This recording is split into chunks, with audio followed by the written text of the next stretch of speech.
16 candidates for the Orange County Board of Commissioners. I'm Kate Underhill, president of the Chapel Hill-Carrboro PTA Council, which is sponsoring this forum. Tonight's forum is for the 4 candidates running for the 2 District 1 seats and the 3 candidates running for the 1 at-large seat. We're thankful to all of you for being here on short notice, given that we had to cancel last week's forum when Town Hall lost power. The change in plans means our original moderator, Dolores Bailey, is unable to be here tonight, and also that we had to overlap with the Chapel Hill Association of Educators Project Advance Forum.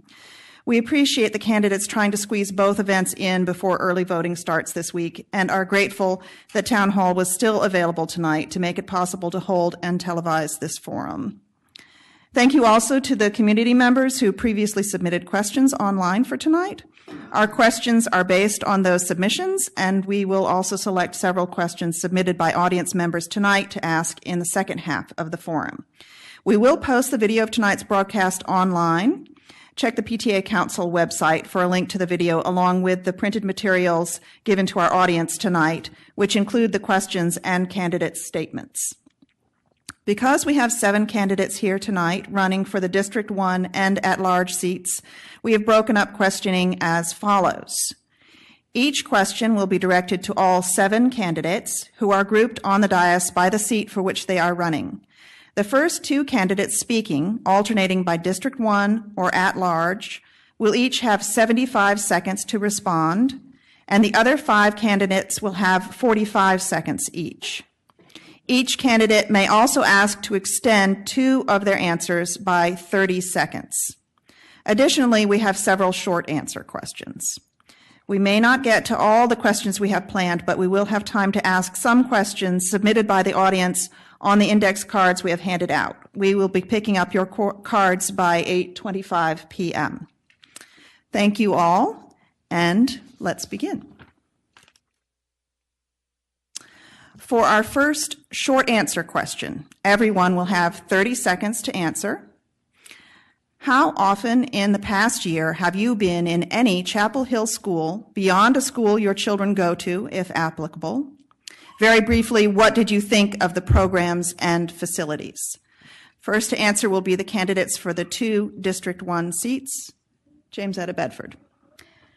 Well, I mean, since I was on the school board, I was in the schools a lot.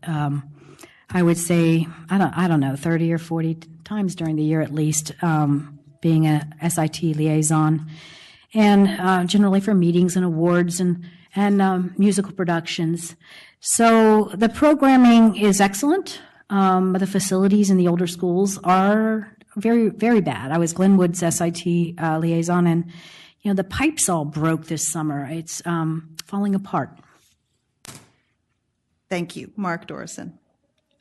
I've probably been to 1 or 2 schools, but I have 3 kids in the schools, 2 at Chapel Hill High and 1 at Frank Porter Graham, and so it seems like every opportunity I have to visit a school is related to something happening at one of those 2 schools, either the carnival or musicals, band concerts, football games. Mark, do you need to push your button? Oh, I'm sorry. Thank you. I do, sorry. Most of the time I'm visiting schools where my kids have events going on, although I have been to other schools on occasion. Thank you. Gary Conn. Okay, I'm doing the same thing, right? Unfortunately, I don't have any kids in the school system, but I have attended school board meetings, and basically all the information I've gotten from what's going on in the school system has been through attending board meetings. And that's basically it. I really have no opinion, but I do know what's going on in the schools. Thank you. Penny Rich. Hi, thank you. And thank you for having us tonight. I put 2 children through the school systems. And last, of course, they were at Chapel Hill High. I've visited Chapel Hill High a number of times this year. I can't exactly tell you how many, but I have. Last time I was there, I donated the caps and gowns for children that can't afford to buy their caps and gowns for graduation. And I have friends that teach at Sewell and friends that teach at Chapel Hill High, so I visit them and stop in. I could tell you that I think Chapel Hill High is in desperate need of help. Thank I you saw the very red much. go off, so I'll stop. Next to answer will be the candidates for the one at-large seat, starting with Andy Cagle. Yes, I live in the central part of the county, and I've attended some after-school events, but no in-school events. Okay. Thank you. And Matt Hughes? I've been to not only the Chapel Hill City Schools frequently in the last few years, but also in the county schools where I've had the opportunity to chaperone field trips or offer tutoring services, speak in front of classes, especially around election time, about the civic process and one of my other capacities here in the community. And in the schools that I visit, both in the city school district and in the county district, it's clear that in the older buildings that there is a good need or a great need to really work on the facilities, and hopefully that's why we have this bond that passes in November. But the programs have been excellent. Thank you. And Mark Markopoulos. Most recently, I was at Smith Middle School to meet a teacher for something, and it looked pretty lively. The kids were getting out at that time, and there was a lot of energy, and it was good to see. The school looks in pretty good shape, although you can see the wear that kids put on the schools and the reason we need to pay attention to that kind of thing. My kids are my three kids are all out of the nest now, and I live out in the county. Most recently spent a lot of time at Cedar Ridge. Years ago, my oldest son went to Frank Porter Graham. I've done a lot of coaching, been in the gyms a lot. Thank you. All right, our next question goes first to Ms. Bedford and Mr. Dorison for 75 seconds each. Commissioners always say schools are our first priority. Last year, the county manager's budget called for 4% growth in non-school county spending, but only 1% growth in school funding. A majority of commissioners voted to add $400,000 for schools.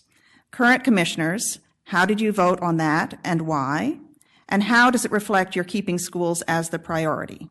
Candidates not on the commission, how would you have voted and why? Ms. Bedford. I definitely would have voted to approve it. In fact, Mark had made a motion to take $800,000, but there was no second. And the reason being, because this was from the fund balance, is that this year the county has unanticipated $2.89 million. The prior year, the additional funds, meaning you either you budgeted your revenues too low or your expenses too high, or some combination, that was much higher. So from history, they would know that using that $400,000 from reserves would be well spent and not at risk, especially they have one of the most conservative fund balance policies in this state. So the money was available, and I definitely would have spent it. All right, thank you very much. Mr. Dorison. Well, as James Ennis said, when the budget issue came before the commissioners last year, as a result of funding cuts by the state, there was $800,000 shortfall that we needed to make up, and I was the only commissioner to recommend and to move for moving that full amount from the reserve fund, as James Etta mentioned. There was no second for that, so I did vote in support of the $400,000, which was the best I could convince my colleagues to do. But we have a reserve fund, and it is for emergencies, and so this, given the attacks on public education that we're seeing from the state legislature, I think created the kind of emergency situation that fund is to be used for. And so I did again. I moved for us to give the whole $800,000. That motion died for a lack of second. The $400,000 was the alternative, and I supported that. And I would just add that to the earlier part of your question about the first priority, I just want to remind folks that schools are about half of the county budget. So half of the money that we spend for everything goes to education. Thank you very much. Mr. Khan, 45 seconds. You want me to respond? Yes. What Mark said, true. They had to compensate, the money because our state legislatures have been kind of focused everything on charter school systems, which isn't right. By the way, most of the state legislatures are lawyers, by the way. And so you could blame a lawyer for that, and you can blame the positive things for a lawyer that's done. But overall, you got to go back to budget. Set your priorities straight. Increasing your tax rate, property taxes is no good. You got to put an end to that. Thank you. Penny. Yeah, so at the end, all the commissioners voted for the budget, so ultimately the $400,000 was approved by everybody. In the discussions, whether it should be taken from the reserve fund, I didn't agree with taking it from the reserve fund. I wanted to see us look more into our capital improvement funds to see if we can move money from there. The reserve funds are not for ongoing operating expenses. As a matter of fact, we had a letter from Chair Barrett to tell us when the schools came up with a $2.2 million windfall at the end of their last season, that they would not be spending it on operating, because then you're automatically telling people that you're going to raise the taxes, because you cannot fill your reserves up again like you can fill your other funds such as a CIP. Thank you. Mr. Cagle. Well, I don't think we can give a better answer than Penny Richard and Mark Dorson on that, like I say, because they were present. Like I said, I do think it was necessary, like I said, to vote yes, like I said, for the $400,000 in the budget. I think we need to shift our general focus to more economic development, so we can be sure that we have the funds to support our schools and where we don't have to pull from our reserves and diversify our tax base. Thank you. Mr. Hughes. Well, I would have also joined Commissioner Dorson in supporting that, in part because what we're seeing come out of Raleigh to me is a coordinated assault on public education, with the policies that are being promoted, in not funding our schools well, not keeping up with enrollment growth, that we're seeing the privatization schemes that are coming through, whether that's related to vouchers or other proposals that have been coming out of the legislature. And so I believe that it's really incumbent upon the county commissioners to do all that they can so that our public schools here in Orange County, whether it's the county school system or the city school system, really is protected from nefarious policies coming out of the legislature.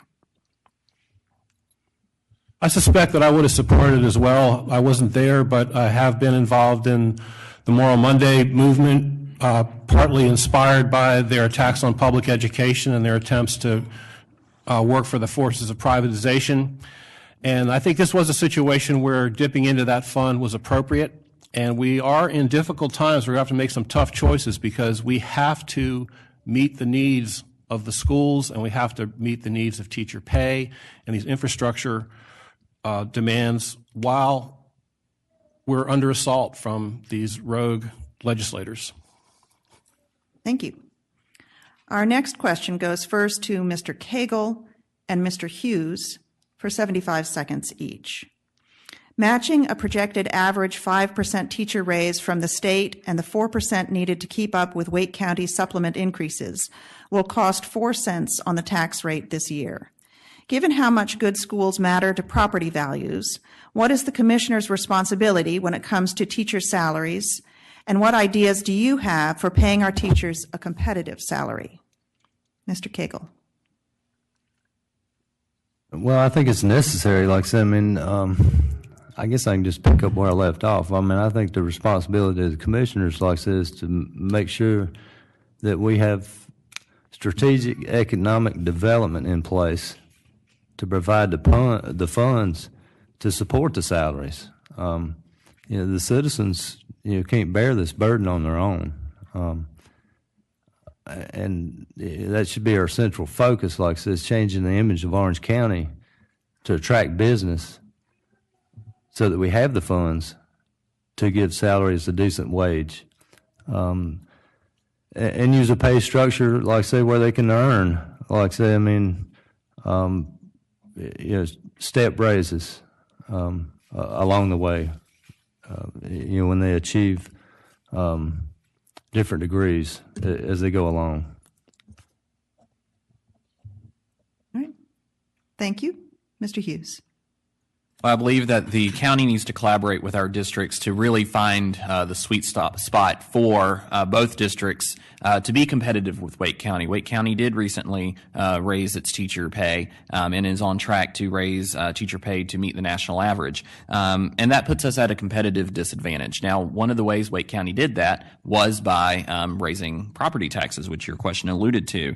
Long term, we need to work on economic development so that we can diversify our local economy. Currently, 84% of property taxes are paid by homeowners, and I think we need to do more to attract the businesses to Orange County, where we can diversify our property tax base so more of it is commercial, and then also work on the retail side of county revenues, because 10% of our budget comes from retail. If you look at Durham County, they rely almost 20% of their budget comes from retail. So we need to do more to diversify our economy so that we have the funds at our disposal that will not only satisfy all the things that we need, and good schools are one of those things, but also satisfy all the things that that we want, including parks and all the other programs that we really value here in Orange County.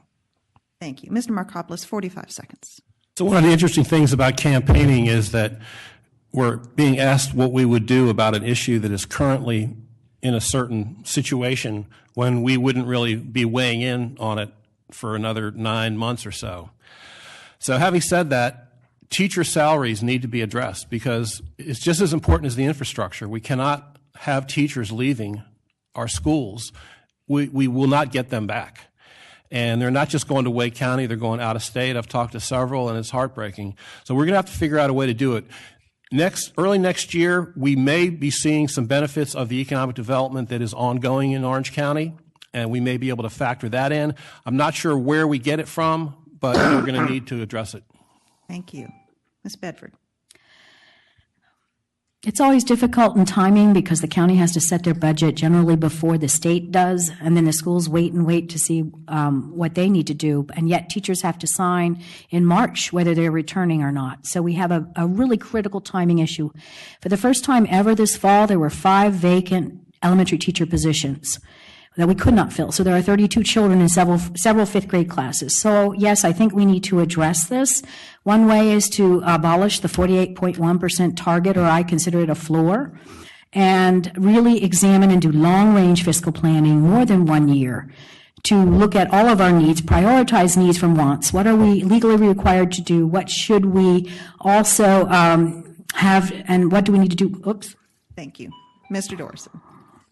So I think it's important to keep in mind that the county commissioners aren't the ones who set what the teacher salary should be. If that's the priority in the school budget, then the school should bring that to the commissioners.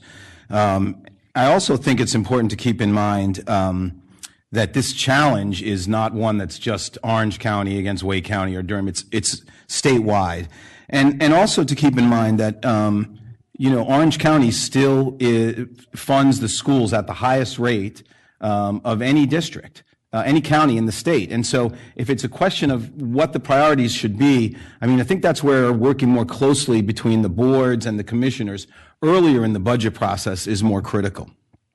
Thank you. Mr. Khan. I think it's disgusting that our lawyers in our state legislature do not recognize teachers, do not recognize there should be a need for increase in minimum wage. Basically, this is why the county has to go through other means, as it's raising property taxes, have a school bond issue. It really is disgusting that we have a bunch of legislators who happen to be lawyers, think about this upon our education system. It's really terrible, and it needs to be changed. It really does. Put them all out of office probably would be the best thing to do, Thank you. Ms. Rich? Thank you, yes. Our teachers, of course, are our greatest asset. I know many teachers that are here, that live here. We do need to be careful with that balance because if we're going to keep raising taxes, those teachers will no longer be able to live here. And this one of the reasons why teachers leave is because they can't afford to live in this area. I've met with Andrew Davidson. We discussed this over the summer about how Wake was going to put some more funding towards it, and we started brainstorming about how we can do it. We recently got a letter from Chair Barrett, who told us that he would like to throw out a number there, about a $1.9 million increase for salaries. And like Commissioner Dorson is saying, I think it's very important to start these discussions early. So I'm really thankful that Chair Barrett put that out there for us, so we have that number now that we can work with as we're talking about budget. Thank you. This question goes first to Mr. Dorson and Mr. Kahn for 75 seconds. Related to the previous question, county employees have gotten 2% raises each year since 2011, while teacher salaries have not kept pace. What is your reaction to this, and should the commissioners have done anything differently? Mr. Dorson. Well, I would just reiterate what I said to the last question. The county doesn't set the teacher salaries. We don't decide what the teachers should be paid. That's the responsibility of the school board to determine and to bring that forward in their budget.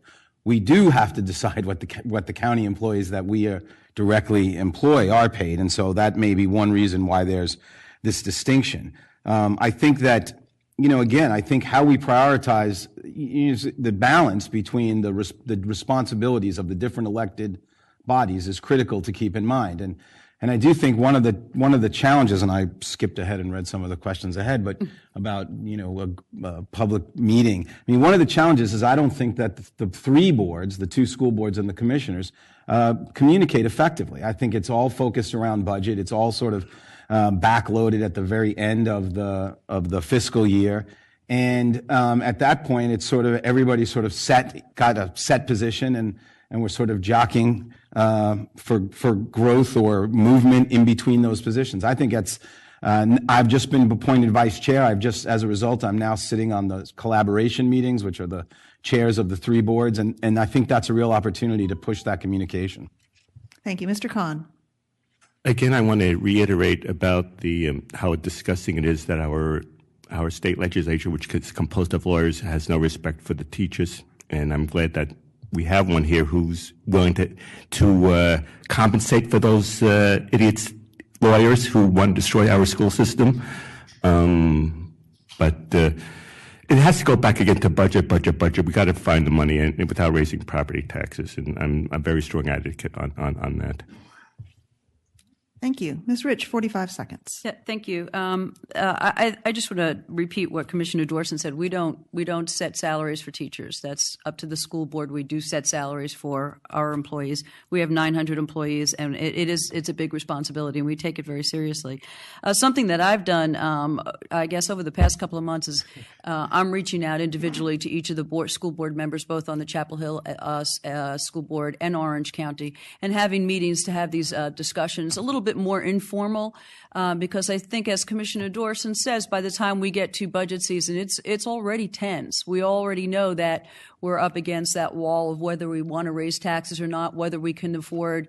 I mean, it's more than 48% that goes to the schools. I think last year it was closer to 52% if you look at the total package. Thank you. Mr. Cagle.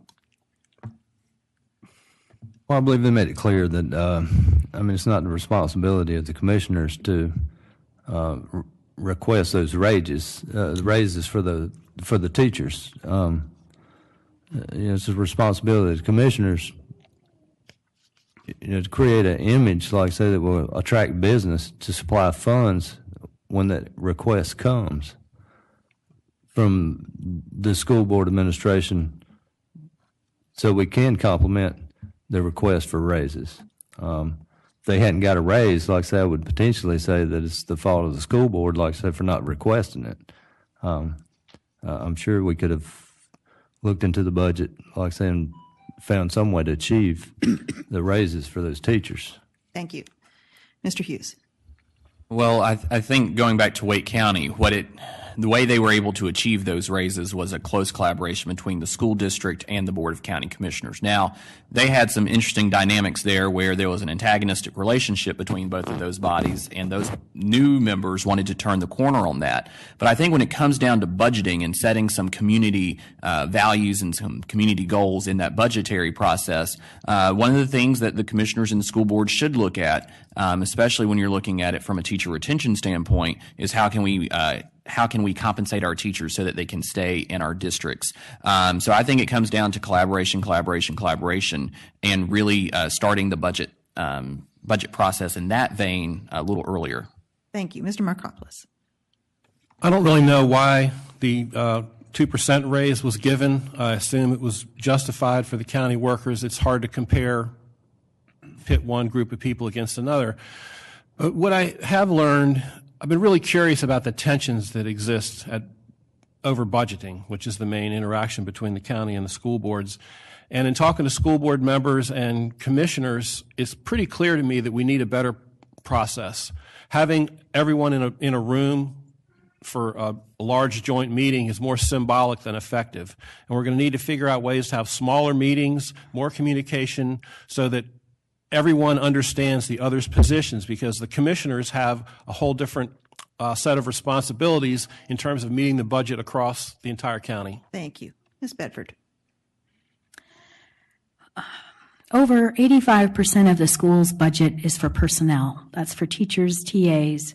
So the request that goes in each year is a continuation budget, and the school board from Chapel Hill-Carrboro at least does always request and make it very clear this is a 2% raise, this is the increase in medical expense, this is the increase in retirement expense, and then these are the other things we need just to keep up with inflation.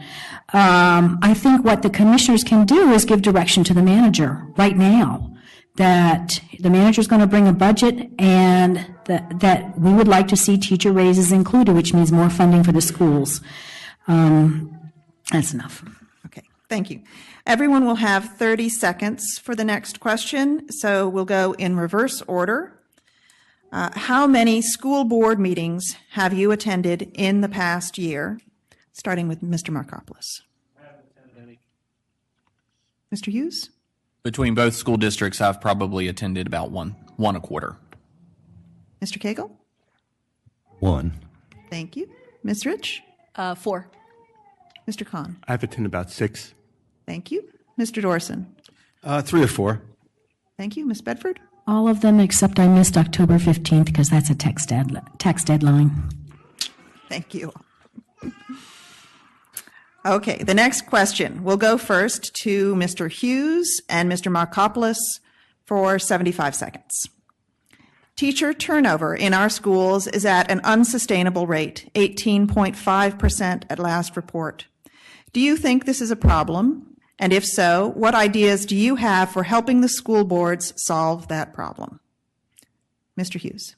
Well, I do think it's a problem because I do think that we have some of the best schools here in the state, if not in the country, and that is predicated on having some of the best teachers in the state, and in the country. And so I think that the county commissioners should collaborate with the 2 school districts on ways that we can retain those teachers here in Orange County and not let them go elsewhere, whether that's out of the state or to another district here in North Carolina. I think part of that's teacher pay, but other things that I think we should collaborate on involves things like affordable housing, specifically workforce housing for teachers, and other benefits that I think that we could employ and deploy in order to keep them here in Orange County, because I don't think pay is the only reason teachers leave, but certainly with what they're feeling at the state level coming down and crashing down around them, it's going to take more. Maybe that means we need to hire more personnel and the county can help fund that. Maybe that means,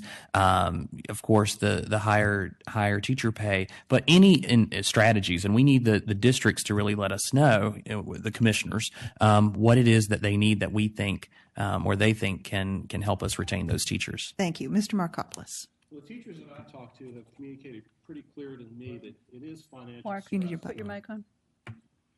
The teachers I've talked to have communicated pretty clearly to me that it's financial stress that's at the root of the issue. And so that goes back to the teacher pay issue that we just talked about. I'm committed to figuring out a way to do it. I don't know exactly what form that might take yet. I have been a strong advocate for affordable housing and recognize that that is also part of the question.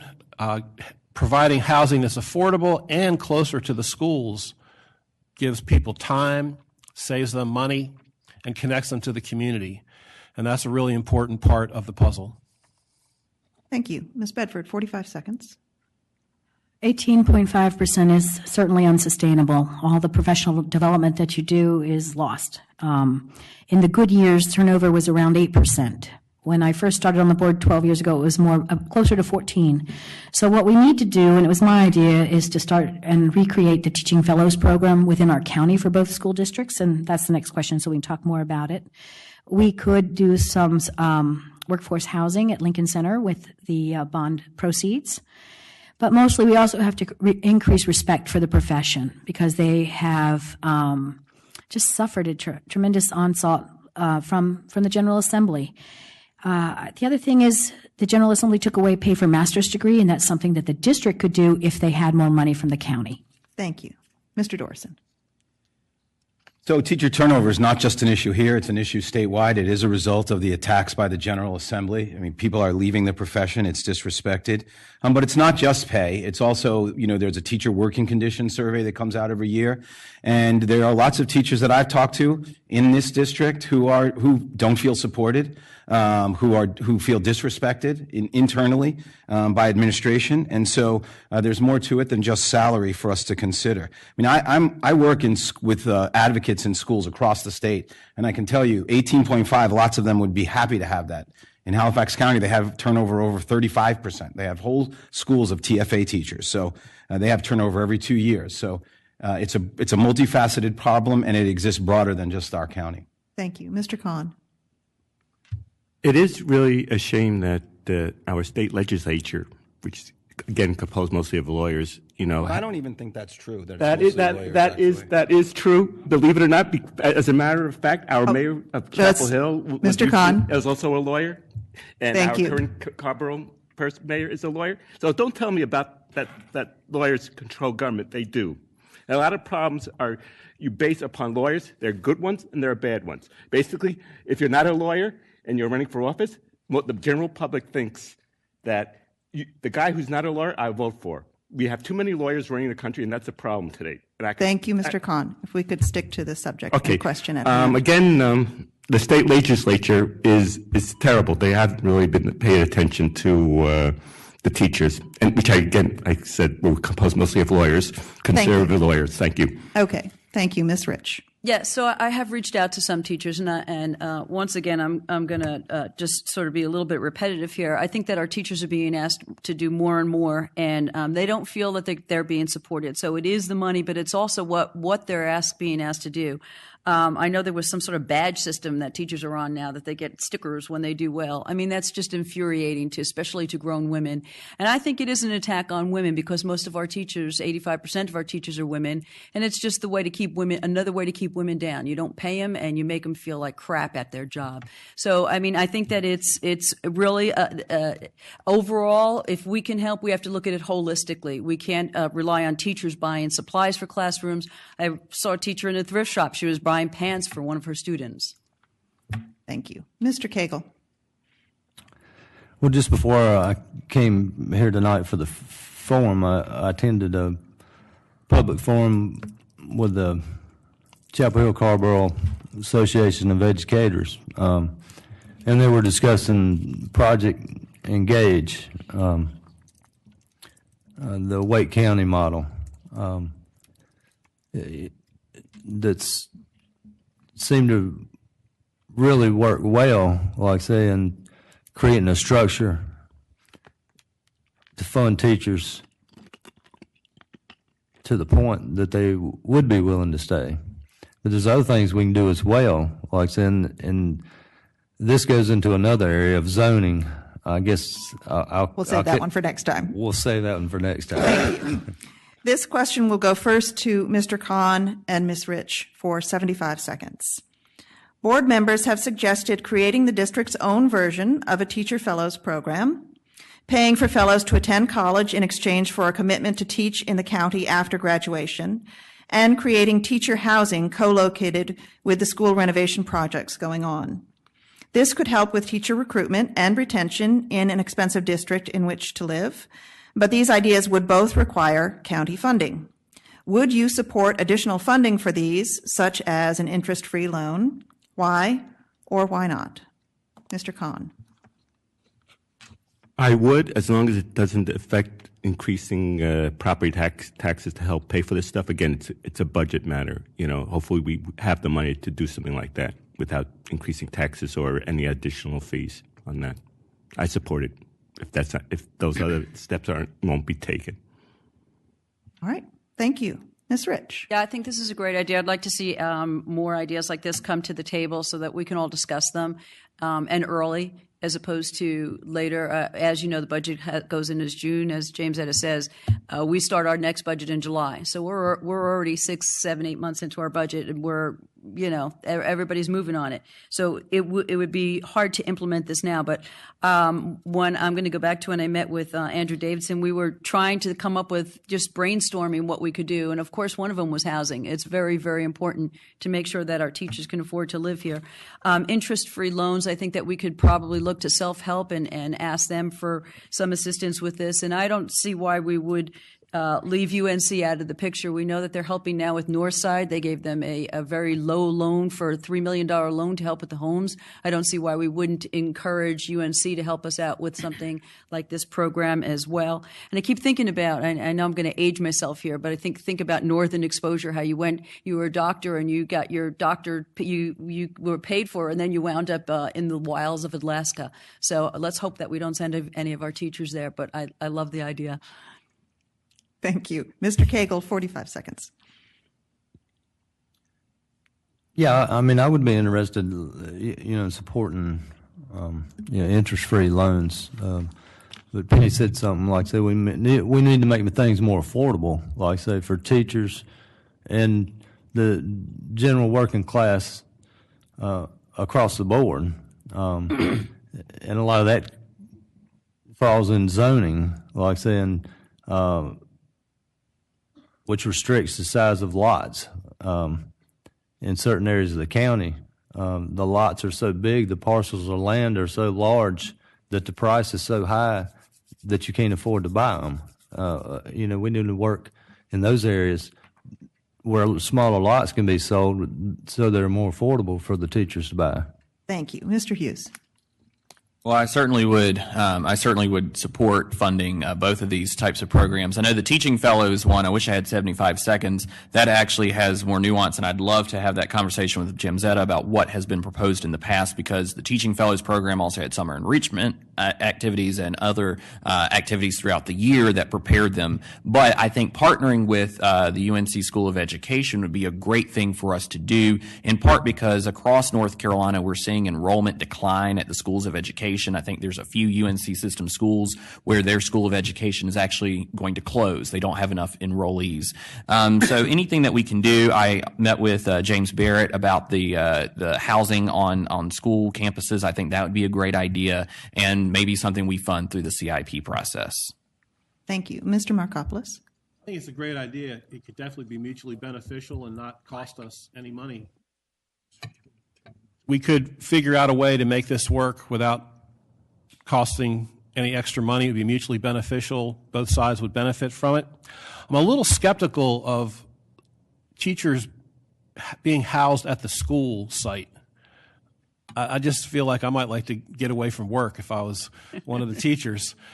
So I think I've been a proponent for years of putting affordable housing on the green tract and more of a mixed-use type of affordable housing where teachers could live there. It's close to the schools. It's in the communities. Other people are starting to talk about the green tract at a quicker pace these days, which I'm grateful for. All right. Thank you. Ms. Bedford. It was my idea to recommend that we create our own Teaching Fellows program after the state abolished the one for the state. I've known several teachers who have had their tuition paid for free, and then they commit to 5 years in the state teaching, and I've written letters of recommendation. It's very competitive. You really get good quality candidates, and I think we should do it at the county level. It will require more dollars. James Barrett was the one who brought up the affordable housing at first. It could be at Lincoln Center, where it's a little bit different. There's only so many sites that the schools own, and we could look at the green tract. The other thing we do is for teachers who don't live in the district, they can bring their children to school, and they pay only $1,000, $500 for each subsequent child. And maybe it's time to reduce that. But thank you. Mr. Dorison. I think we need to have a longer conversation about recruitment and retention and why we're having this turnover problem. I mean, the Teacher Fellows program was not designed to create in-house teachers. The teachers who went through that program were then sent to the highest need counties and school districts in the state, and that's who's really suffering. And so, I think even though we have this turnover issue, I still think, we have the top school districts in the state. We're a place where people should want to come.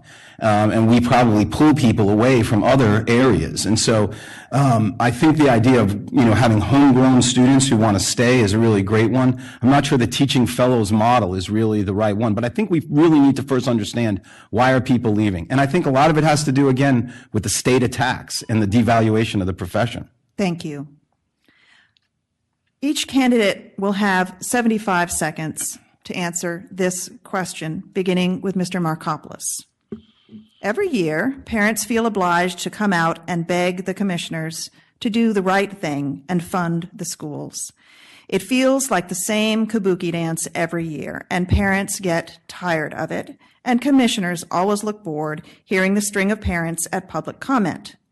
How would you change this dynamic?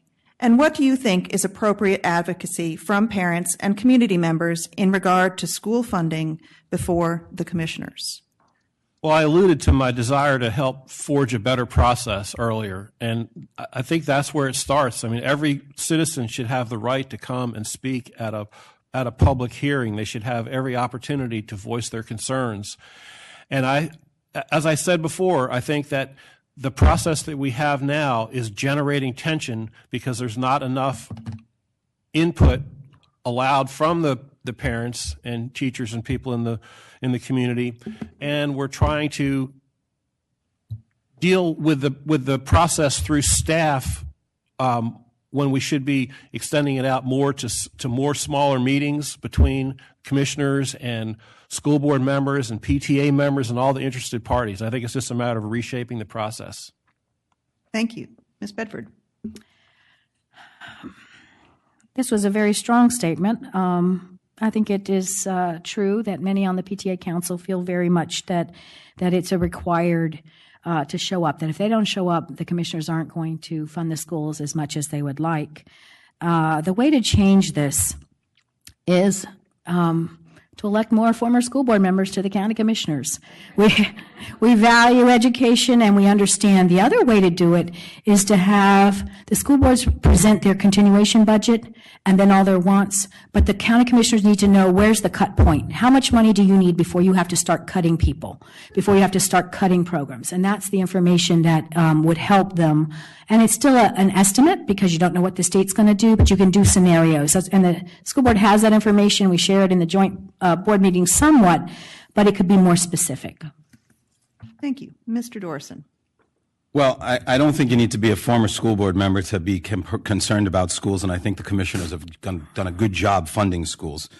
I do think that, just to pick up on something James Etta said, I do think one of the frustrations that I felt as a commissioner is when we get to that point where we're sort of trying to figure out what would you have to cut if we couldn't give you all this, the school board has been reluctant to say this is the priority list, this is the chop list. And I understand their reluctance to do that, but that would be helpful to the commissioners to know that. I also think the process as it stands leaves out a huge portion of our lower wealth residents in the county. We have growing income inequality in this county, that we have the highest gap between the top 10% and the bottom 10% of any county in the state. And so at those meetings, a lot of parents, very committed, very dedicated, but very wealthy, come out and say, raise my taxes. You can raise my taxes. I don't care. I love schools. And that's wonderful to hear as an elected official. But we also hear, not in those meetings, from lots and lots of folks who can't afford a tax raise all the time. That can't always be the answer. And so that's the balance that we see from the commissioners. And so I do think getting the process started earlier is important. Thank you. Mr. Kahn. I have attended many meetings where parents have gone to the county commissioners and asked for money. And basically the attitude with the county commissioners is, okay, how much money do you need? We'll give it to you. But the end result is the reason the bond issue came up right now is because the money that the county commissioners have given the school boards, there's no accountability for it. They pretty much say, we'll give you this, do whatever you want with it. I will make sure that it's accountable. I want to know exactly a report on, where the money is going, what it's being spent on before you issue them more money. At this point, do what they got. If they have to cut certain programs, count the programs that are necessary, and those other programs that aren't necessary, count that. And then at the same time, maybe they're able to afford more pay raises for teachers as a result of that too. So I think accountability is the main thing that we really should be concerned about when we do issue money to the school boards. Thank you. Ms. Rich. So I'm never bored. I actually like to hear from everybody that comes to the meeting. You should have come to our gun ordinance meeting the other day. We listened to commentary for an hour and a half, and it was fine. It's not boring. We love hearing from people. I think it's really important to start with reliable information in the beginning. I was looking through some articles. I have one here from 4/10/14 from the Daily Tar Heel, where it says that the school board is going to request $3.8 million when they only needed $2.8 million. So I think it's really important because to have a better trust of each other, and I think it is that understanding from the beginning. We should start our budgets earlier, so we know that we don't have to get a school board number that's up here and then we start negotiating. I mean, this is not the Lower East Side of New York. We need to make sure that we're doing it on the up and up from the very start. And I think it would also make parents feel more comfortable if they knew that we're starting with reliable information. They're coming to our meetings and they're told to ask the county commissioners to fully fund. But then I went ahead and spoke to some of those folks who are at the meeting, and I'm like, what does it mean to fully fund? And, quite honestly, there were some folks that could answer the question. Some folks could not. Okay. Thank you. Mr. Cagle. Yeah, I think generally better collaboration, like I say, between the commissioners and the school boards. And the public should interact more with the school board in that regard too, because the commissioners don't set the funding budget for the school board does. So I think the citizens should take a general approach to the school board, like say, in regard to the budget. And then we should collaborate between the two boards to make those decisions. Thank you. Mr. Hughes. Oh, I was a student in the county school system, and I remember there was one budget cycle. It was before the recession, where there was a lot of angst about how education was going to be funded. And Mark, I don't remember if your son was part of the system then or not, but one of the things that was discussed was, well, if we don't get this allocation, then the junior varsity sports teams were going to be eliminated, and we're not having as many AIG teachers and whatnot. So I understand that process, because then I was a student thinking, oh no, this could be a doomsday scenario for me. I think one of the things that we should be looking at is getting the two districts to collaborate on their budgets and not look at each other as competitors, but rather as collaborators. And I think that in talking with members of both school districts on their boards, one of the frustrations they have is that the information they're presenting to the commissioners are not comparable. And so that leads to some questions, I think, from the commissioners and maybe from each other about who needs what and how much is reasonable. I'd also like to go out into the public and have the commissioners go out into the public and really go to people where they are, rather than expecting folks to come to a commissioners meeting and give their 3-minute comment. Thank you. Everyone will have 30 seconds for the next question, and we'll start with Mr. Dorison. Name one decision by the county commissioners in the past year that you disagreed with, and why. Well, I said earlier, the one decision I disagreed with was not giving the two school districts, all the money from the reserve fund in the last year's budget to hold them harmless from the state cuts. And as I already said, that money is there for those emergencies. And I believe the attack on public education from the farmers in the legislature was a sufficient grounds to dip into that fund and to allocate all the money that was requested. Thank you. Mr. Khan. The question was? Name one decision by the county commissioners in the past year that you disagreed with, and why? Basically, I said this yesterday, basically all of them, but the only issue that I really proud that they did was with our transit problem between Hill-Carrboro and Hill-Carrboro. And that's basically it. I really disagree with the majority of the issues that did come up, and they were probably catering it to the idiots, in Raleigh right now, the lawyers up there. Okay, thank you. Ms. Rich. High Chew is the next time you buy candy. That's Morinaga, and so you can support them so we can get more tax dollars to build homes. High Chew. Anyway, my 30-second answer to this, I disagree with us continuing with United Healthcare for our healthcare for our county. They're part of ALEC. They make rules that are against public education, and every year that I've been on the commission, I voted against United Healthcare. Thank you. Mr. Cagle. I guess I would disagree, like I said, with the $5 million that was pulled out of the bond, the school bond, coming up on the ballot. I think there's other ways, like I said, we could accomplish that same thing by lessening the complicated procedures that involve affordable housing. Adjusting our zoning, like I say, our permitting, and all the other costs that surround affordable housing. I don't particularly like it when money's dedicated for a particular item, like I say, and then it's diverted. So that would be something I disagree with. Thank you. Mr. Hughes. Well, a decision that I disagreed with certainly involves the bond. I would have increased the bond. I know that Commissioners Dorson and Rich were in support of having more monies for affordable housing. I also think there should have been more money, or actually an allocation of money for seniors, and not to reduce the $120 million that is being allocated to education and for facilities, but just increasing the total size of the bond and including more for affordable housing and then for seniors. Mr. Markopoulos. I also was disappointed that bond issue was discussed in private behind closed doors, and then when it was finally revealed to the public, it was going to be $125 million for school maintenance. Undeniably a great need, and there's no question about that.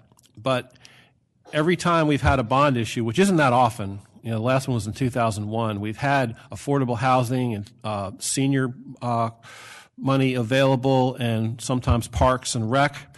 So I was instrumental in organizing people to get some affordable housing money back in there. I would have liked to have seen the $125 million stay, 10 for affordable housing, and 3 for senior needs. Thank you. Ms. Bedford. One of the decisions I disagreed with was when they adopted a budget, they gave themselves $3,000 increases. It had never been on a work session. It had never been proposed to the public, and they now make $21,000. School board members make less than $3,000. The argument being that you need to, if you offer more money, you will attract more people to run. And I have made that argument. $3,000 will pay for a babysitter, and I think it was a really bad process to compare themselves to. Thank you. This question will go first to Ms. Rich and Mr. Cagle for 75 seconds. Many affordable housing advocates and groups made an impassioned presentation to the commissioners last fall during the bond debate. Workforce housing is a huge issue in Chapel Hill, noticeably so for students, for teachers, and for district staff. Do you support affordable housing, and what more should the public expect the commissioners to do to address this need? Please be realistic and specific. Yes, so of course I support affordable housing. As a matter of fact, I was not one of the people that were behind the closed doors discussing the bond issue. We had a process. We decided on a process, and then somehow that process fell apart. Commissioner Dorson was excused for a job that he had to be out of town for, and that fight started, and it was a losing battle. It was just so uphill. It was ridiculous. So yes, I actually wanted $10 million in the bond. I thought we should have increased the bond. Right now we have about $890 million going to our nonprofits for affordable housing each year. That's going to go up to $1 million every year. We need to increase that. That's not enough. It's just not enough. Green Track, we are having some movement on that. We've been talking about that for 3 years. We can't do that on our own. It's not a commissioner-owned land by themselves. We own it with Chapel Hill and Hill-Carrboro. So we have to collaborate on that to make sure that everybody's on the same page. Right now, everybody's not on the same page of what they want there. A lot of folks, I'm not going to say from what district, but they want to keep more green space open than some others do. We need to change the UDO, which is our Unified Development Ordinance, and that's how we zone property. We need to change that to be a little bit more flexible to allow micro houses, granny suites, other properties that can already be on. I could go on, but okay. Thank you very much. Mr. Cagle. I mean, I just had to pick up where she left off, like I said, about the adjustments in the UDO. Like I said, I mean, for, the regulations, that prohibit affordable housing. I am a fan of affordable housing. And I'm more of a fan, like I say, for changing the regulations to allow it to happen. Like I say, I mean, this is something that's been put in place. It's been going on for years. Like I say, and we need to correct it. Like I say, I mean, we've been driving the poor people out of the county for years. They can't afford to buy the property because the lots are so sized and are restricted to those sizes. And the process to retain permits, like say for housing, and the impacts of fees associated with it drives the cost up so high that you can't afford it. Thank you. Mr. Hughes, 45 seconds. I certainly believe that we need to leverage our county-owned land, which Commissioner Commissioner Rich alluded to, including the Green Tract, which of course is jointly owned, and also looking at our permitting and zoning so that we can make it easier to build some affordable housing out in the county. I think the other thing that we can do is provide the loans to builders and projects that really are geared towards affordable housing. The county gave $1 million, I think back in 2011, for Eno Haven senior apartment homes. So if you make 60% or less of the median income, you qualify. That's over in Hill-Carrboro. The project over near the cemetery, I believe, is also one of those projects that received a county loan to build that. I think that's a really good use of county resources. Thank you. Mr. Markopoulos. So affordable housing is a complicated, multi-tiered issue because you have transitional homeless, you have workforce housing, you have rental housing, you have senior needs. I'm committed to accelerating affordable housing. I've been learning a lot about it locally over the last year. I'm currently on the Orange County Housing Authority, where we're working to expand the Housing Choice Voucher Program. I've been promoting smaller homes. I'd like to see a pilot project, a transitional homeless small home community like so many Northwest cities have, and Greensboro has one now. I suspect it'll work very well, but let's try it and learn from it. Let's build some smaller homes in the 1,200, 1,500 square foot range instead of the mini McMansions. We can do more with our dollar. Thank you. Ms. Bedford.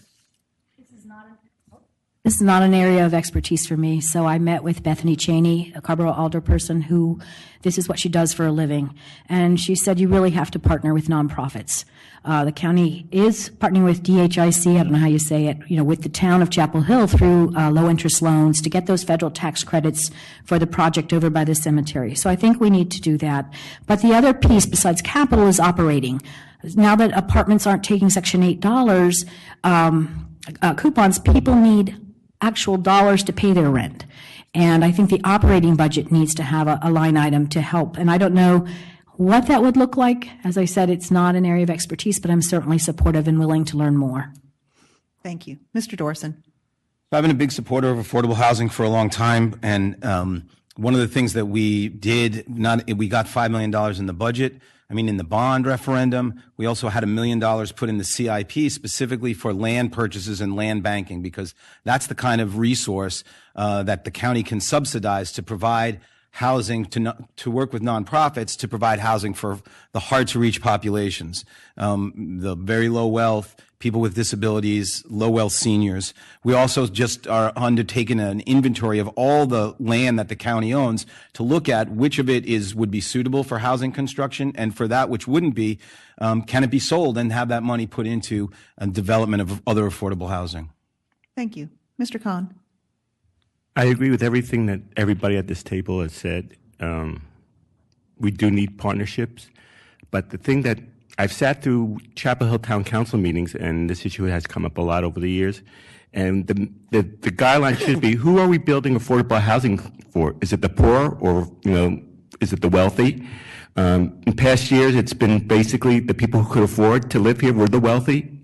So we need to emphasize more the people who can't afford to live here. And hopefully it could be a partnership drawn on that to really people who want to live here and make them live here. Thank you. This question goes to Mr. Cagle and Mr. Hughes for 75 seconds. Many residents argue that our tax base is far too limited. with too great a reliance on residential property tax to support the needs of our schools as we should, especially in the face of dismal state budgeting for schools. Tell us at least 3 specific things the commissioners can do to fix the tax base. Well, I think I already jumped on that earlier. Like I said, changing the image of Orange County, that should be the logo on our sign on the interstate. It's Orange County, we welcome your business. Well, that's the biggest thing we need to work on. Well, we got to make ourselves comparable to our competition. Like I said, offering incentives, like I said, to attract business. Like I said, we need to make sure that the business that we attract is going to be long-term business. It's not going to be here for 5 years and gone. Those things are important. I think, in general, like I said, I mean, it's just making ourselves comparable. We've got to quit thinking in the moment and start thinking in the future. Like I said, if this would have happened 15 years ago, we wouldn't have to answer this question tonight. And I'm dedicated, like I said, to working hard, like I said, to bring business to Orange County. Thank you. Mr. Hughes. Well, I certainly think that one of the things that we need to do, and Andy alluded to it, is letting folks know that Orange County is open for business. We have a great economic development director. He's been on the job since 2011, Steve Brantley, and he's done a great job, in fact, I think. He's really helped change that conversation that folks have when they are looking at Orange County to possibly locate here.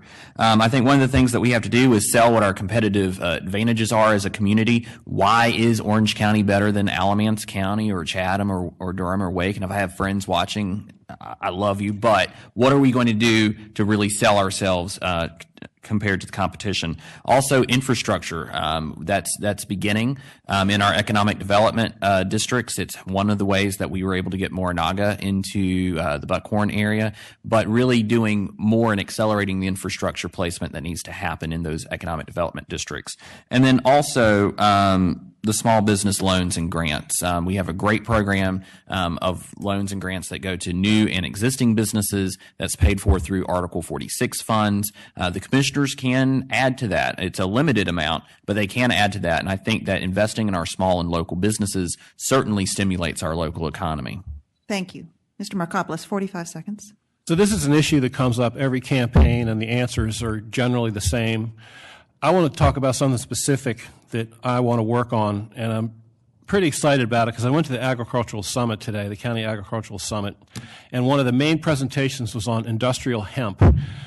I learned that the state legislature was opening the door to growing and processing industrial hemp in North Carolina, and I went to Steve Brantley, the Economic Development Director, and asked him, are we going to be aggressive on this, because I think it's a really big opportunity. And he set up a meeting with Mike Otrosco, the new Agricultural Economic Development Director. Orange County is the only county that has one. And we had a good talk about it, and it can happen. I'm going to pursue that if I'm a commissioner, because I think it has a really good opportunity to bring specific jobs and taxes to us. Thank you. Ms. Bedford. First, we need to work with our state delegation to get broadband in the northern part of the county. You're not going to attract businesses if residents don't have fast-speed internet. Next, we could partner with Hill-Carrboro. Within the, on 54 West, there is space outside of the rural buffer that can be developed and redeveloped. We should be using that rural buffer to have bike commerce. That will require partnership with the neighbors, because there's could be some conflict there, but it's a gorgeous place. There's a lot of bikers. Let's make some money off it. We need to identify the next 3 sites.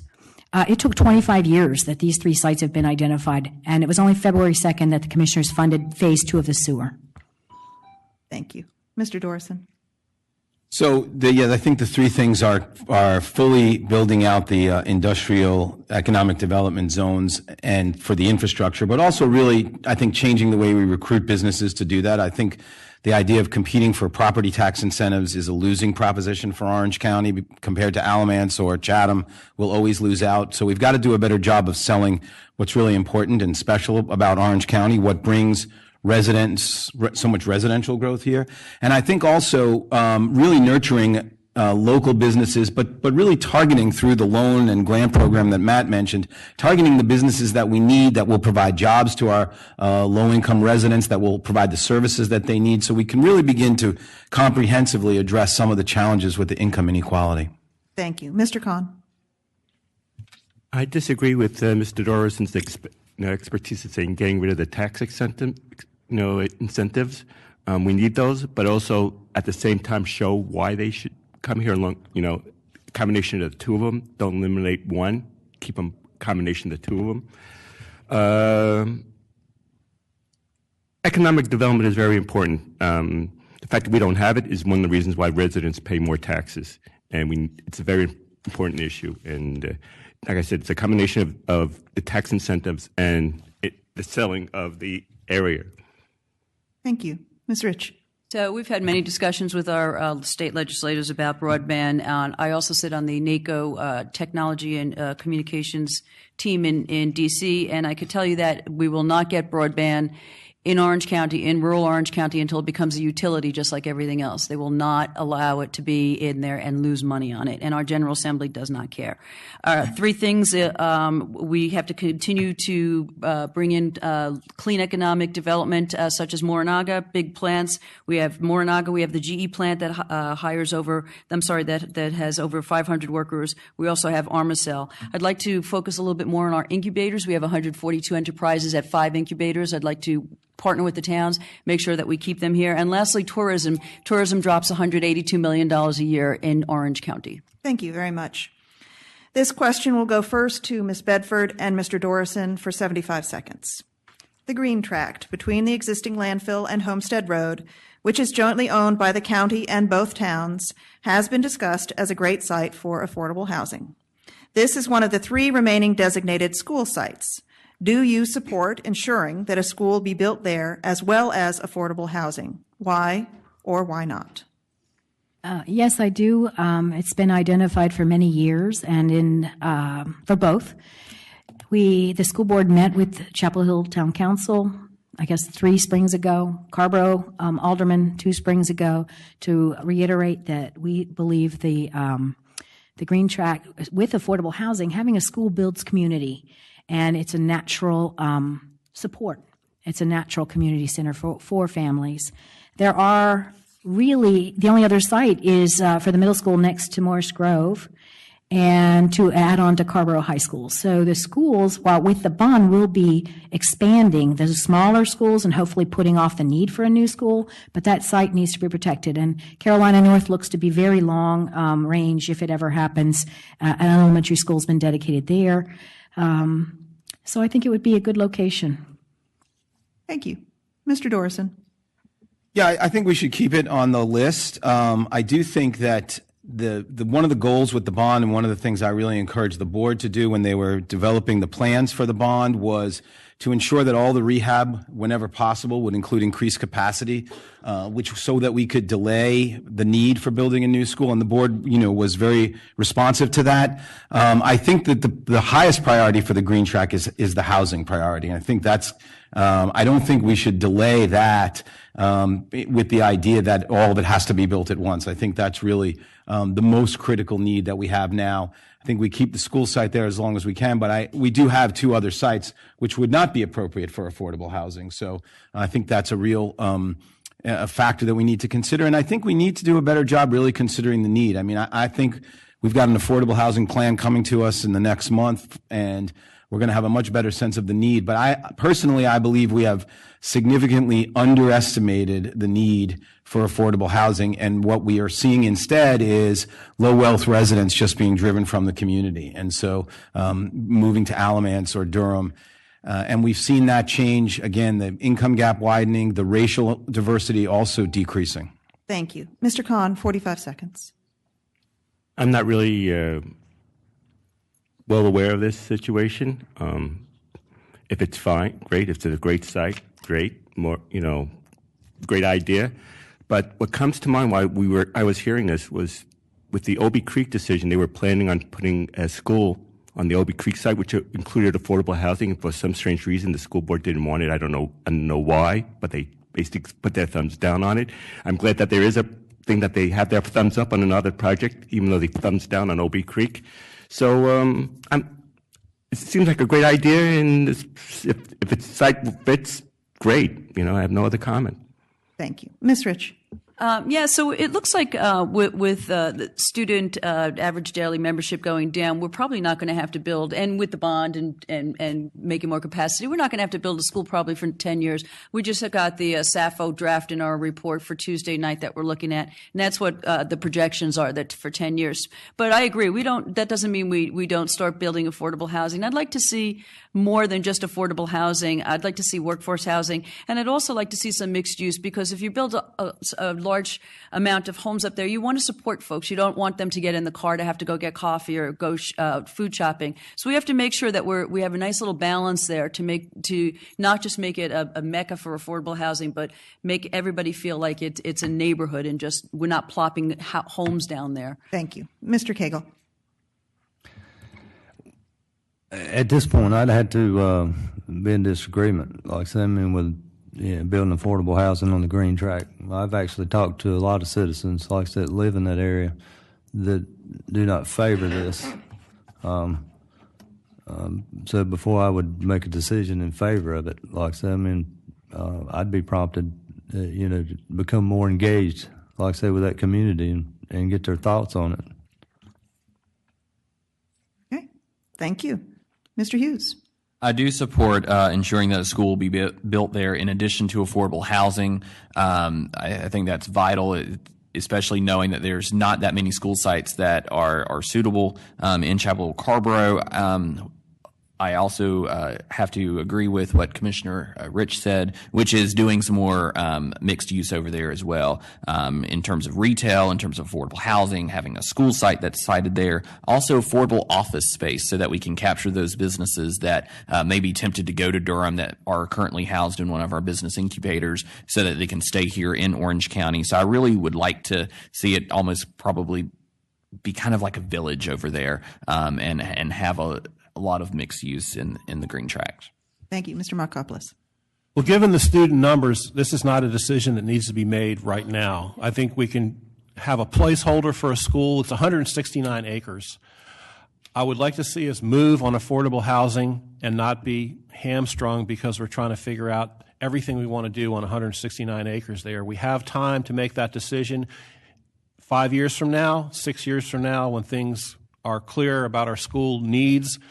That may or may not be the best place for a school at that time, given that we have other sites. So I say let's move on affordable housing, not be held up by it, but let's not rule out that it could be a very good school site. Thank you. Everyone will have 30 seconds for the next question, and we'll start with Mr. Hughes. Do you support the CHCCS special district tax? What are your thoughts on raising it to address identified needs, especially for teacher pay? I do support the special district tax. It's a tax that the people of Chapel Hill and Carrboro levied on themselves, I think, almost 100 years ago to help fund the public schools here. My thoughts on raising it to address the identified needs, I would really need the school boards or school board to advise the county commissioners on if that tax needs to be raised after going through the budget and seeing if there's not some savings that can be made up in the budget before we raise that tax, because I do think there are folks who own property. Thank you. And I see my little red light. Yes. Sorry, it's not beeping all the time. I'm not sure why. Mr. Markopoulos. The citizens voted this tax upon themselves, so I support their decision to do that, and it served the schools well. It's a different story out in the county, as Mark Dorson alluded to. Oftentimes at the budget meetings, the wealthier people in Chapel Hill and Carrboro want to see their taxes raised, and people out in the county are a little hesitant to ask for more money.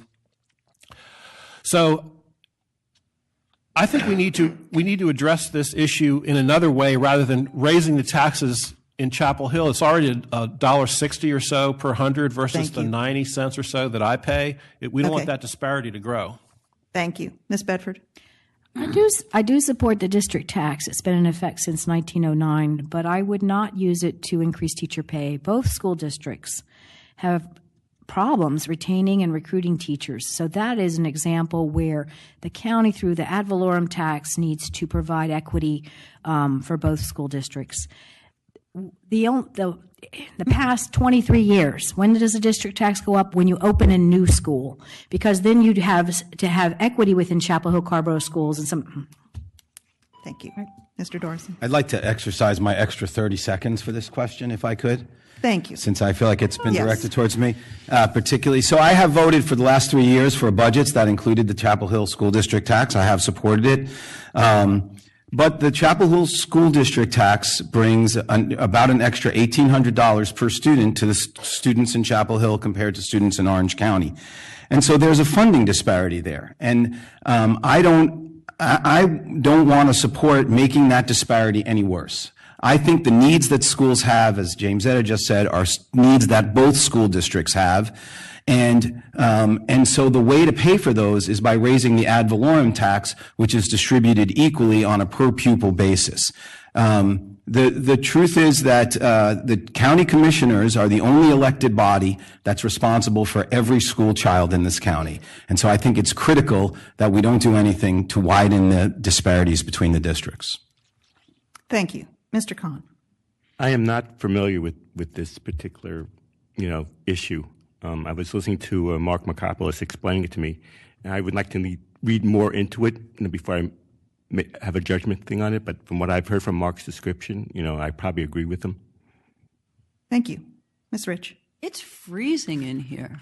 Sorry, it is. I'm starting to shiver. It's on. I'm just talking. I have talked to many parents, and they agree that this tax should stay in place, and that's fine. I don't know how how the school board would use it for teacher pay. I think, again, that's up to the board. We don't decide what the teachers get paid or where they get the money. We give you the operating expenses, and you decide what to do with it.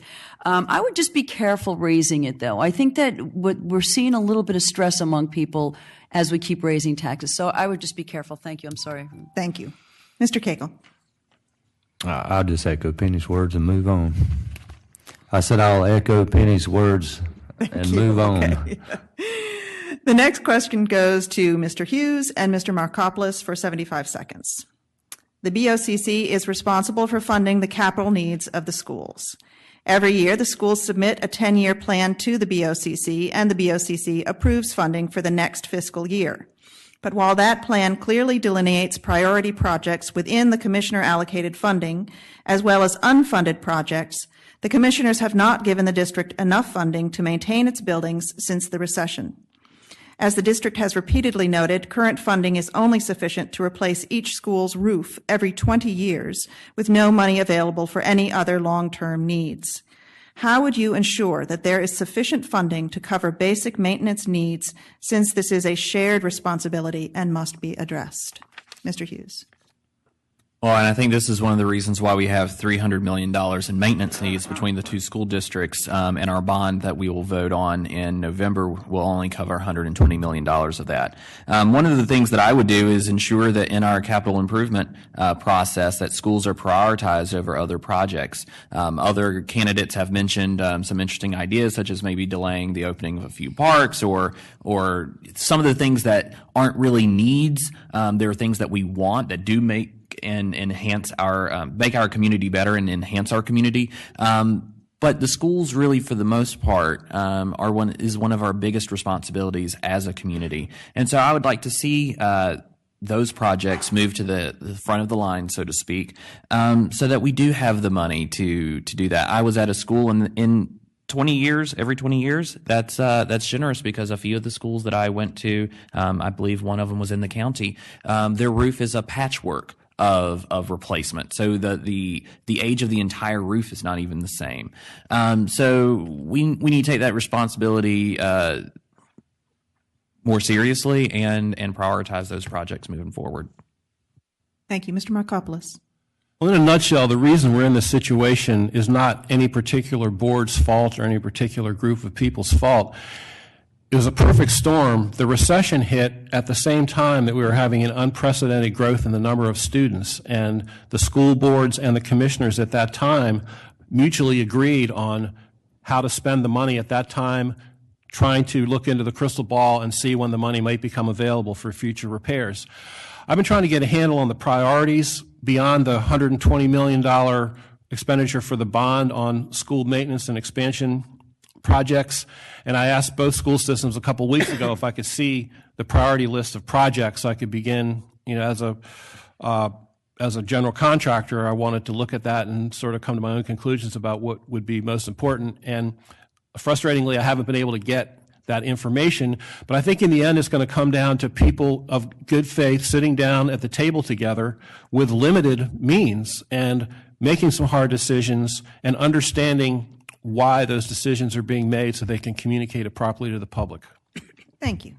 Ms. Bedford. Well, we can pass this to Mark. Here you go. It's on the website.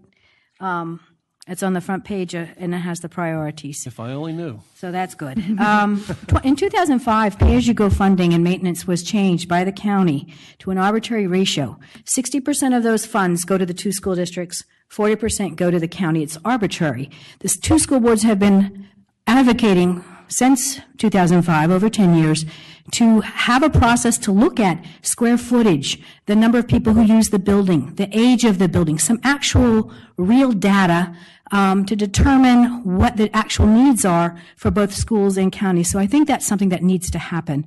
Also, $10 million was cut over the prior 10 years. Luckily, the commissioners have restored $1 million for the next 5 years in capital budgets. And thank you. Mr. Dorison. So I think, just to reiterate something that some other people have said, I think that, again, this is a question of how we identify our priorities and what those priorities should be. The other thing is, the theme that's emerging from this discussion is money, money, money, money, money. Everything we've talked about is, we need more money for. And I think I've been pushing the commissioners ourselves internally that we've got to prioritize what our needs are. We have all these elaborate goals, and they're admirable, but we can't do them all. And so we have to really push ourselves to prioritize. And I think we've got to do the same things with schools, with the other county projects and programs. But the idea that we can just keep raising taxes is not realistic. Thank you. Mr. Khan. Basically, I'm going back to saying that prioritize our budget, and that the school board should be accountable of how they're spending the money, what projects they're going for. And it shouldn't be over a 10-year period. I think they should be doing this on a regular basis, reporting to the county commissioners, so the county commissioners can decide whether we want to increase more money or just give them what they currently receive. It needs to be an ongoing process. You can't look at the whole in long term. It has to be on a short term basis, on what your priorities are. And I think that's probably what lacked in past years. They just gave them the money and say, do whatever you want to do with it. Thank you. So in the past 20 years, we've had SAFO triggered 12 times. We built a school every other year. The county commissioners had to borrow $261 million to build those schools. So if you wonder why they were building more schools and not fixing up the older ones, there's just so much money that the county could borrow, and the need for the newer schools was clear. There are 3 themes that I always hear: is it's safety and welfare of each child. The teachers and teacher assistants don't want them to go away. But lastly, it's overcrowding, and parents in Chapel Hill, Carrboro school system do not want kids in overcrowded classrooms. That's why the SAFO ordinance came about, and that's why it triggered 12 times $261 million. And that's all part of the funding that we're still paying off for those schools. Thank you. Mr. Cagle. A concern I have, like saying, someone brought this to my attention, several people, matter of fact, like say, is the fact that, with the Orange County school system, like say, there's no accountability from the board to the funding. So funding is dedicated for repairs. The school board can actually channel that funding somewhere else, and I think that has potentially happened a few times. And I want to clear up a couple of things, like I said, it was mentioned earlier in regard to broadband, and that being a deterrent for economic development. Alamance County don't have broadband, And it looks like you drive through a bubble when you get to the county line and bust out into Alamance County at all the businesses right there. It's a broadband, not the deterrent. Thank you. Okay, we're going to go ahead and start on some questions that were submitted from our audience members tonight. This question goes to Mr. Dorison and Mr. Kahn for 75 seconds. What role will you play as county commissioners to influence the entire state legislature, not just our local representatives? Mr. Dorison. Well, I think one of the things we've tried to do is that at the county commissioner level is we've tried to pass resolutions encouraging the other county commissioners in all 100 counties and the NCACC, which is the Association of County Commissioners, to push issues that are of concern to residents of this county, schools issues, the treatment of immigrants, issues around LGBT discrimination. I think we'll continue that. Me personally, in my day job, I'm a civil rights lawyer, and I spend almost all my time fighting with the legislature about everything from charter schools, school vouchers, the placement of hazardous waste in African American and Latino communities. And so I think one of the things we have to do is really continue to raise the profile. We did a resolution about accepting immigrant children in schools. I asked the school districts to pass similar resolutions. Orange County schools did pass one. I think when all of the elected boards get together in this county and speak with a unified voice, we should be the leader in every progressive issue. And if we're not the leaders in this county, it isn't because we aren't able to. It's because we don't want to. And I think that's unacceptable. Thank you. Mr. Kahn. Basically, the stupid lawyers in our legislature should put their party politics aside and be bipartisan, find some common ground. That's a very important issue, and apparently there's a separation among, what's right and what's wrong. So basically, they got to be more cooperative, seek the common good, and that's basically the solution. Hopefully, we have some Democratic legislators right now locally who are working towards that bipartisan. I know of one. I know Greg Meyer's been actively involved with that. I'm sure Verla Insco has been actively involved in that. They need a bipartisan project without, it shouldn't be any Democrat, Republican, conservative, liberal. It should work for the greater good. And I would hopefully be able to work that out as a county commissioner. Thank you. Ms. Rich. 30 seconds? No? 45 seconds? 45, okay. So we do pass resolutions every time we think that we need to have a voice. We do pass resolutions, something that county commissioners and all elected officials basically can do. Resolutions are just showing a sign of good faith. So we do. We've done it for a number of things that Commissioner Dorison said. We've also passed resolutions for Medicaid expansion, which would help, and offshore blasting. I am on the Legislative Goals Committee right now, and we meet with our legislators for breakfast in April. And we bring our goals to them, and hopefully they bring them forward. But I have to be quite honest, even though Commissioner Dorison is telling us that we should be the lead in all progressive issues, which I agree 100%, I don't think the legislative likes Orange County very much, and I don't think they care for our resolutions. Thank you. Mr. Cagle. Well, the resolutions are good. It states your point in general, like I said, of what you stand for, like I said. And I was wanting to ask Penny, were you speaking in regard to our Orange County legislators, Yes, the local representatives, not Raleigh in general? Well, we bring them in from Raleigh, so we meet with all of them in Orange County, yes, and then they bring back our legislative goals to the whole. But I'm talking Assembly. about the whole legislative system, like some, and the Republicans and Democrats, or just Greg Myers and Verla Insco. Mm-hmm. That's who we meet with, yes. Right. Yeah, I would be interested, like I said, in taking the time, like I said, to go and engage with each one of them one-on-one on each side of the fence. That's where I do my best work, one-on-one. Thank you. Mr. Hughes. Well, I'm going to put my partisan cap on. One of the things I've done for the last 5 years is chair the Orange County Democratic Party, and we've had a lot of success here. And I think one of the things that we have to do here in Orange County is really leverage our people power and go help folks in swing districts across the state and eject some of the wrong-headed legislators that currently sit in the North Carolina General Assembly on Jones Street, and really work with our folks to influence the outcome there, and work with our legislators because they know where the swing districts are. Valerie Fouché and Verla Insco know where their swing districts are. I'm going to use my extra 30 seconds as well because one of the things that I want to do is exert the influence of my network across the state that I've built up working for the Democratic Party to help build a bench of grassroots progressive folks. And yes, that's not as a county commissioner, but these are political problems and they deserve political solutions, and doing what we can as elected officials, though, to influence our colleagues in the red areas and the conservative areas of North Carolina, because those are the folks that the legislator is more apt to listen to rather than a county commissioner from Orange County. Thank you. Mr. Markopoulos.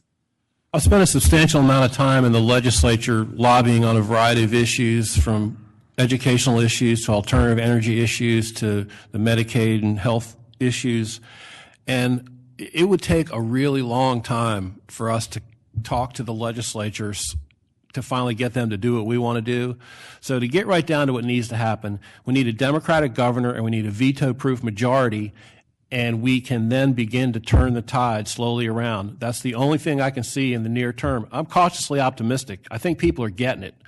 Orange County Strong, Alison Mahaley's organization that she started out in the county, is revealing that a lot of people are seeing what's going on now and they're ready to battle. Thank you. I agree with my colleagues here that what the school board did was we would close each email response to say, do you have any family or friends who are Republicans in other districts? Because they need to reach out to their state delegation. I think we can work with the NAACP on advocacy, but it comes down to the governor's office. I think it's 6 in the House, and then we have to use the courts. The teachers use the courts with the tenure issue. The districts are being, well, they've been redrawn and still gerrymandered, but there's still hope there. And we have to fall upon the courts to make changes. Thank you. Thank you all. That's all the time we have for tonight's County Commissioner Forum. Candidates, we thank you all for answering our many questions, and thank you to our audience for your participation and attention. I would like to thank the PTA Council Forum committee members for all their help in organizing this event. Good night, and could we please express our thanks to the candidates. Thank you, Kate.